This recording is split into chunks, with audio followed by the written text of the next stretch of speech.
Circumstances like the current coronavirus crisis evidence how interconnected our world is.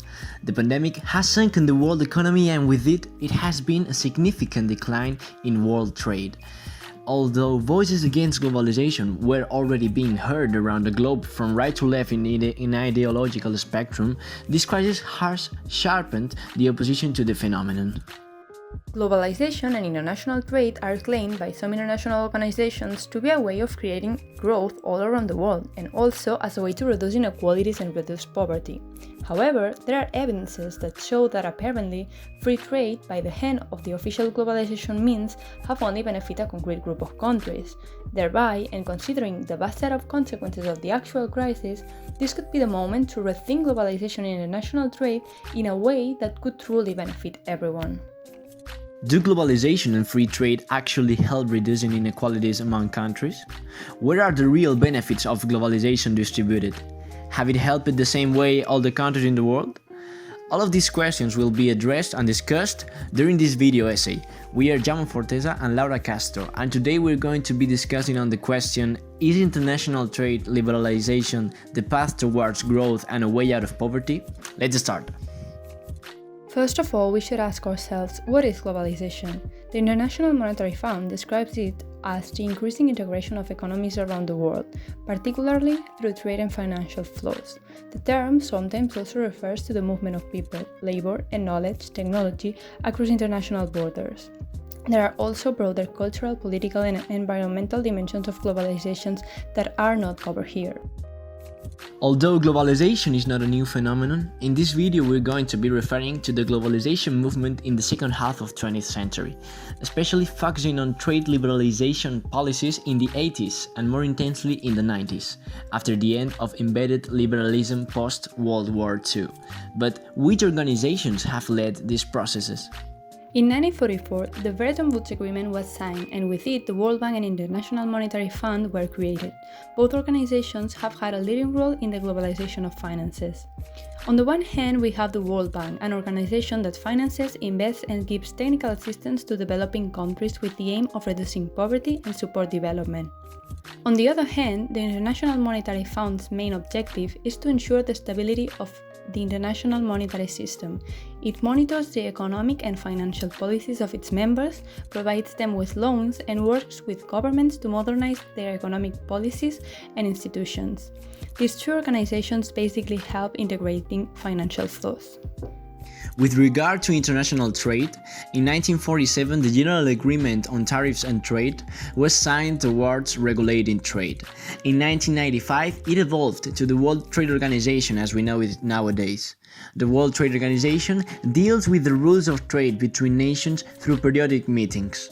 Its purpose is to open trade for the benefit of all, and for this, trade negotiations in goods, services and intellectual property need to be made. Also, it implements trade policies and monitors them to detect possible disputes and resolve them. Among other international institutions, these are some of the most important organisms that have boosted globalization and free trade by helping integrate economies around the world and by regulating the dissolution of economic borders to encourage free trade. Let's discuss their performance until now. Everybody, especially in the West, is aware of the positive aspects that globalization has brought with itself. Faster global communication, cultural and linguistic exchange, human rights spread, easier movement of people around the globe, etc. International trade expansion, as one of the key features of globalization, also has contributed to some good advances. Nevertheless, this is a never-ending discussion usually held between pro and con international trade scholars. Let's take a look at what the first group says. The main argument follows the simple affirmation coming from long ago that trade promotes growth. The opening of commercial restraints, following the guidelines initiated by IMF in the 80s, has lifted some countries, while those who have not embraced these policies have been left out. So according to them, the solution then goes through integration of those overdue countries in the international trade system. If we focus on numbers, world poverty levels, which had increased during post-World War II Bretton Woods system, began to decrease after the arrival of the third globalization wave. More than 1,000 million people have got out of extreme poverty during the last 3 decades. So, trade can constitute a way out of poverty for developing countries that should not maintain protectionism as a solution, and most of all, should set in the necessary institutional reforms that allows them to take part in the global economic system. That would help equaling economic differences between developed and developing countries. There are examples of success that fit this explanation, like the astounding growth experienced by China in the last 4 decades. We also know the cases of Vietnam, India, or Mexico, countries that undertook liberal trade policies and saw big improvements in their economies. Integration of the world economy has raised living standards around the world. Here, we see how the GDP growth has been positive and pretty high in emerging markets and developing economies. The IMF argues that openness to trade with the rest of the world is needed for sustained economic growth. To make their point, they show how no country recently has achieved economic success without liberalizing trade, and how the global economy has been essential in enabling many developing countries to develop competitive advantages in manufacturing. New globalizers, as the World Bank names them, have reduced the number of people in extreme poverty astonishingly. They also say that the poor are the ones who benefit especially from this. New jobs for unskilled workers were created, and quoting the IMF, developing countries would gain more from global trade liberalization as a percentage of their GDP than industrial countries because their economies are more highly protected and because they face higher barriers. Then this trend also defends that international inequalities have not increased in liberalized countries, and that growing inequalities within national economies in the last decade have little to do with globalization. Advocates of free trade claim it to be a consequence of domestic policies, and they strongly believe in the positive aspects that free trade can bring, even though it has not reached all its potential in part due to asymmetric policies by official globalization agents. People like Global Bank investigators David Dollar and R. Gray have defended this position. Globalization has indeed its positive aspects, and that is undeniable. However, globalization has also been a source of inequalities between countries and between population sectors of the same country. The benefits of free trade have been unevenly distributed in the world, and hence we can say that this process has brought winners and losers while exacerbating inequalities between one another. Thus, in next minutes, we will try to refute the rhetoric that pro-liberalization of trade use, as we have reflected in the previous part of our study. Earlier on, we discussed on how poverty has been reduced significantly in recent times, as this graphic of the World Bank shows. But even though in general terms there has been an important decline in extreme poverty, this reduction has not been noticed in the same way in all regions of the world. It is worth noting that not only extreme poverty has not been reduced in sub-Saharan Africa, but it has increased. Besides, the reduction of inequalities is still an outstanding issue to take into consideration. Inequalities and poverty are tightly linked to economic growth and employment. According to Joseph Stiglitz, the way globalization has been managed is key to understand the achievement of economic growth. West organizations and countries have promoted liberalization of markets and trade in developing countries as a way out of poverty and to achieve economic growth. However, countries that followed these guidelines still face great inequality and poverty rates. On the contrary, countries that had their states intervene in the economy have managed to create industries, diversify their economy, and created jobs for its populations. These are the cases of China and India that we mentioned before. Important economic growth is clearly observable. However, they have had a great state intervention. Consequently, they have succeeded in eradicating poverty and reducing inequalities. Also, regarding Hunter's conclusion in his study, Is Globalization Reducing Poverty and Inequality? From 2004, higher income inequalities within countries goes with higher poverty, slower economic growth, higher unemployment, and higher crime. It is necessary then, according to him, to realize too about the inequality difficulties that globalization processes have boosted, that are, in fact, related to the levels of poverty. This, even if liberal and conservatives are not concerned about it, affects the entire system and may cut world economic growth because of the cut of aggregate demand that goes with it. Danny Roderick is one of the main scholars to support the position in which trade and globalization are not promoting growth.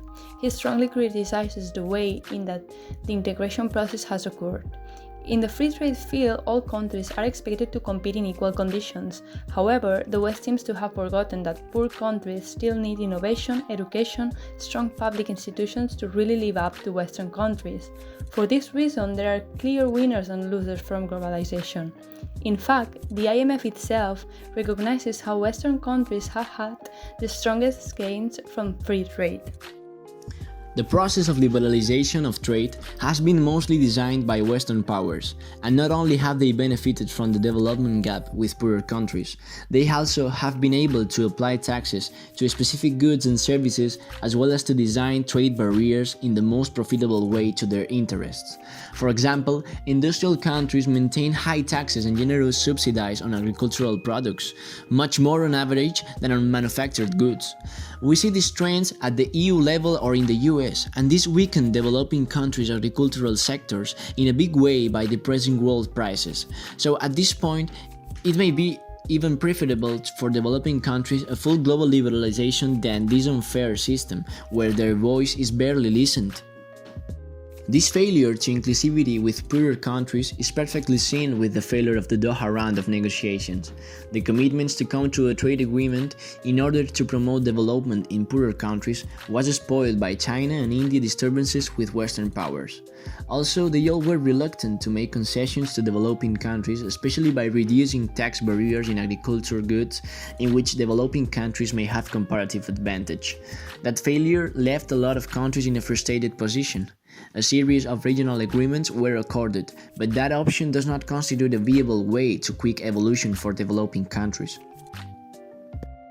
International trade and globalization, however, not only have affected increasing inequalities between countries, but also between social sectors of some countries. Free trade has indeed caused the loss of manufacturing jobs in some developed countries. An example of this is the relocation of American companies in China after China joined the World Trade Organization in 2001. Big multinational companies relocate their industries in places where labor is cheaper than in their home countries, leaving many workers unemployed, many of them being unskilled workers. David Author claimed that many displaced workers do not simply find another job, since those workers with low education find it difficult to find a similar employment.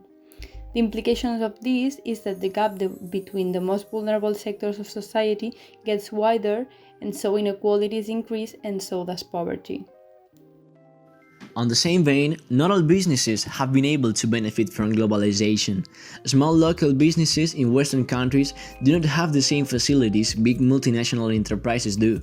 Therefore, their products will hardly be able to compete with corporation products as well as with products from other countries in which labor is cheaper. For this reason, state governments are forced to provide some economic sectors with subsidies so that they can compete in the international market and tax foreign products to protect their economies. However, and even though from this point of view it may be justifiable to protect the domestic industry, what cannot happen is that within the rules of free trade, Western countries are able to apply discretionary measures to benefit themselves, while other developing countries don't have this possibility. In addition, these countries will be affected by these measures and thus become more impoverished. Lastly, a disclaimer on the loss of jobs in Western countries. Even though some Westerners may have lost their jobs, many of them weren't just lost to developing countries, but to the technological revolution. This is important to note since in the near future, enterprises will find it cheaper to invest in robotics than to maintain workers in their manufacturing factories. This topic has been discussed in Christina Larsson's article for Foreign Policy, Closing the Factory Doors, in which she argues that manufacturing sectors, as the garment one, account for a huge amount of workers in developing countries. With the recent technological advances, the garment industry is being threatened by being replaced by robots. Even though working conditions in these factories may be precarious, it is one of the best possibilities for these people. Workers are being trained, and there has been an important urbanization in some areas. Taking this into consideration, the automation of jobs before a full industrialization of these countries would mean a tremendous downturn in these economies. After all the evidences and studies pointing out the flaws of globalization and liberalization of trade processes and their consequences, it is really difficult to fully support them. Even if they have supposed advances and a clear decrease in extreme poverty, we know that this can be used as a signal to cover the asymmetries of the benefits provoked by arbitrary guidelines from IMF, World Bank, and so on. Our conclusions, though, are not a total reject to the whole liberalization of trade itself. In fact, it is not easy to find convincing arguments against it, but we believe necessary to display some observations towards the process. First of all, trade liberalization has created winners and losers, in between countries and within them. These winners are likely to be big corporations, banks, skilled workers, and those who have power influence on the elites that drive globalization. But what happens to the other vast majority? There are too many people left behind to be on the side that favors extreme liberalization, where markets enhance elites and diminish the rest. Our second observation focuses on national sovereignty. Rodriguez's globalization trilemma develops into it. Developing countries have been forced to adopt a set of concrete policies that have been proved unsatisfactory. This attempt to force liberalization before taking care of national institutions and their concrete situation has not been a good move for moral and practical reasons. We have shown how countries like China, which have followed their own pace combining liberalization and state control, have indeed gotten greater results. Finally, we would like to add that we cannot let democracy sink under the curse of globalization, neither because of the liberal elites nor the worrying native and populist movements that have emerged lately in response, at least in part, to deficiencies in these processes. That is why now it is urgent to rethink how we want globalization to occur and obtain sovereign control over it, so that it is more egalitarian and less arbitrary, if that is possible. Only in this way will we achieve stable and distributed growth, in which much more people will be involved. Thanks for watching.